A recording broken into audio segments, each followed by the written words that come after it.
Hello friends, आपका स्वागत है टेक्निकल देवती यूट्यूब चैनल में। आज हम करने वाले हैं अनबॉक्सिंग एक गेमिंग कीबोर्ड की, जो है रेडगियर की तरफ से आने वाला एक गेमिंग कीबोर्ड। इसकी कीमत है 1000 रुपये और इसमें 7 लाइट आपको मिलती है, जैसे आप यहाँ पे देख सकते हो 7 लाइट इसमें है। और ये कुछ इसकी स्पेसिफिकेशंस हैं। चलिए दोस्तों, अब बॉक्स ओपन करते हैं।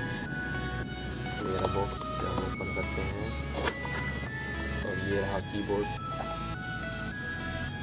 तो ये है कीबोर्ड, ये इसका आपको डिज़ाइन देख सकते हो। यहाँ पे ये रखा है NCW, आप देख पा रहे होंगे। और ये डिज़ाइन होल दे रखा है। यहाँ पे बटन के नीचे लाइट्स है और ये देखिए यहाँ पे नीचे भी लाइट्स दे रखी है। नीचे लाइट्स दे रखी है। और जो इसकी केबल है वो आप देख सकते हो, कपड़े से बनी हुई। और इसके साथ आपको मिलता है ये स्टिकर, रेडगियर का स्टिकर मिलता है आपको। तो दोस्तों, मैंने अब आपको इसकी तरह दिखा दिया है। तो इसमें 7 तरह की लाइट है। तो पहली लाइट अभी आपके सामने चसी हुई है, ये है दूसरी लाइट, ये है तीसरी, ये है चौथी, ये 5वीं, ये 6ठी और ये 7वीं वाइट कलर की। और एक बार और दबाते हैं तो लाइट बंद हो जाएगी।